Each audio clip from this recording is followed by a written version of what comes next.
क्या India Pakistan war बस होने ही वाला है? पहलगाम टेररिस्ट अटैक 22 अप्रैल 2025 को हुआ था, जहां 28 निहत्थे लोगों को धर्म पूछकर मौत के घाट उतार दिया गया। इस हमले के बाद पूरा देश गुस्से में है, क्योंकि सबको पता है कि ये किया धरा तो सिर्फ पाकिस्तान का ही है। बट पहलगाम टेररिस्ट अटैक के 11-12 दिन के बाद भी इंडिया की तरफ से कोई भी रिटेलिएशन देखने को नहीं मिली है। प्राइम मिनिस्टर नरेंद्र मोदी ने सेना को फ्री हैंड दे दिया है कि जो कार्रवाई करनी है, जैसे करनी है, जहां करनी है, सेना को डिसाइड करना है। Retaliation against this terror attack is on Indian army now. But 11-12 दिन होने के बाद भी there is no response whatsoever. हाँ, इंडिया ने एक बहुत बड़ा स्टेप जरूर उठाया है to suspend the Indus water treaty. इसके अलावा और भी बहुत सारे स्टेप्स उठाए गए हैं, जैसे कि बॉर्डर क्लोज करना और सारे पाकिस्तानियों को बाहर का रास्ता दिखाना। और लेटेस्ट न्यूज आने तक भारत ने पाकिस्तान से 100% इंपोर्ट बैन कर दिया है। इन सभी टेंशन के बीच जुबानी जंग जारी है। पाकिस्तान की तरफ से बोला जा रहा है कि अगर सिंधु नदी का पानी रोका तो it will be considered as an act of war. अगर पानी नहीं बहेगा तो हिंदुस्तानियों का खून बहेगा। और पाकिस्तान के सभी न्यूक्स भारत की तरफ निशाना लगाए हुए हैं। वहीं भारत से भी लोग पहलगाम हमले के बदले की डिमांड कर रहे हैं। इन सब चीजों के चलते पाकिस्तान की माली हालत, जो कि पहले से ही बहुत खराब थी,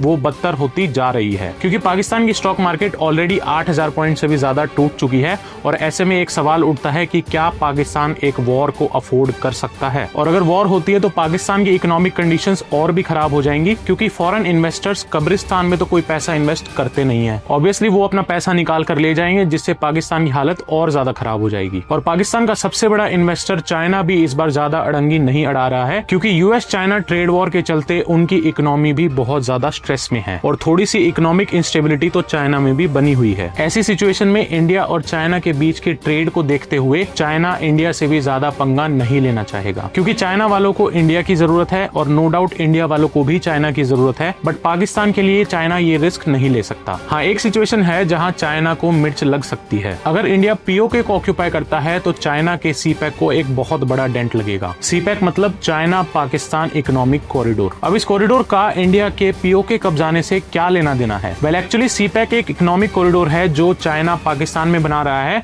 जो पीओके के गिलगिट बाल्टिस्तान से शुरू होकर ग्वादर पोर्ट, जो कि बलूचिस्तान में लोकेटेड है, वहां तक जाएगा। इस कॉरिडोर पर चाइना ने बहुत ज्यादा इन्वेस्टमेंट की है। और अगर इंडिया पीओके को कब्जाता है तो ये कॉरिडोर गिलगिट बाल्टिस्तान की तरफ से ब्रेक हो जाएगा। मतलब इस कॉरिडोर का जो हिस्सा पीओके में आता है, वहां से ये कॉरिडोर टूट जाएगा। अब पता नहीं चाइना ये चीज अफोर्ड कर सकता है या नहीं, बट चाइना को मिर्च जरूर लगेगी। अब चाइना पाकिस्तान इकोनॉमिक कॉरिडोर मतलब सीपैक क्या चीज है और इससे चाइना को क्या फायदा होगा, इसको अगर आप डिटेल में जानना चाहते हैं तो मेरे को कमेंट सेक्शन में जरूर बताना, मैं इस पर अलग से वीडियो बना दूंगा। इन सब चीजों के चलते एक चीज जो मेरे दिमाग में आती है वो ये है कि युद्ध करके किसी का भी भला नहीं हो सकता। और क्योंकि पाकिस्तान तो डूबा ही पड़ा है, तो अगर वॉर होती है तो उस वॉर से इंडिया का नुकसान ज्यादा होगा। देखो, वॉर के टाइम इकोनॉमिक इंस्टेबिलिटी आना लाजमी है और फॉरेन इन्वेस्टर्स अपना हाथ खींच लेते हैं, जिसकी वजह से इकोनॉमी क्रैश कर जाती है। वॉर जीतने पर दुनिया भर में वाहवाही जरूर मिल जाती है, बट वॉर एक देश की आर्थिक स्थिति को भी हिला के रख देता है। और हिस्ट्री में भी जब जब युद्ध हुआ है तब तब देश में इंस्टेबिलिटी आई है और सरकारें भी डरी हैं। 1971 के बांग्लादेश लिबरेशन वॉर में इंडिया जरूर जीत गया था, बट 1977 में इंदिरा गांधी हार गई। नो डाउट हार के और भी बहुत सारे रीजंस थे, बट ये वॉर उन रीजंस में से एक जरूर था। इसके बाद 1999 के कारगिल युद्ध में भी इंडिया जरूर जीत गया था, बट उसके बाद 2004 में अटल बिहारी वाजपेयी की बीजेपी सरकार ढह गई। इन सब चीजों से हम उभर जरूर गए थे, लेकिन एक इकोनॉमिक इंस्टेबिलिटी की वजह से देश को नुकसान बहुत ज्यादा पहुंचता है। और वॉर के अंदर जान माल का नुकसान होता है, वो अलग। तो war is never a solution. But Pakistan को तो जवाब देना बहुत ज्यादा जरूरी है, नहीं तो ये आतंकवादी गतिविधियों की मदद से इंडिया को नुकसान पहुंचाते रहेंगे। So what we can do,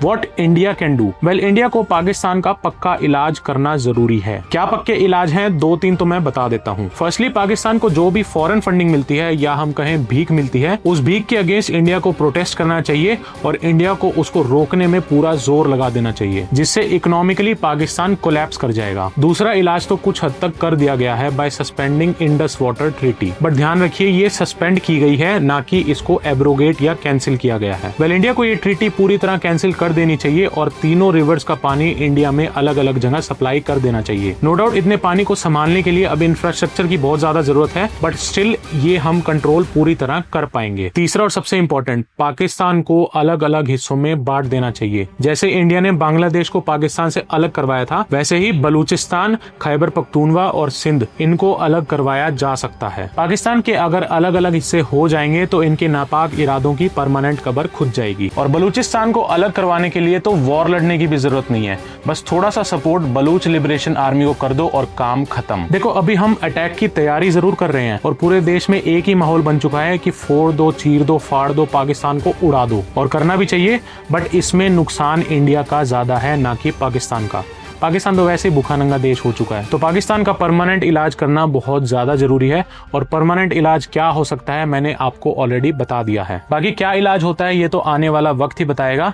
और इस वीडियो के लिए आज के लिए इतना ही, और ऐसी ही इंटरेस्टिंग वीडियोस देखने के लिए मेरे को सब्सक्राइब जरूर कर लें, या अगर आप इंस्टाग्राम पे देख रहे हैं तो मेरे को फॉलो जरूर कर लें। इजाजत चाहूंगा। जय हिंद।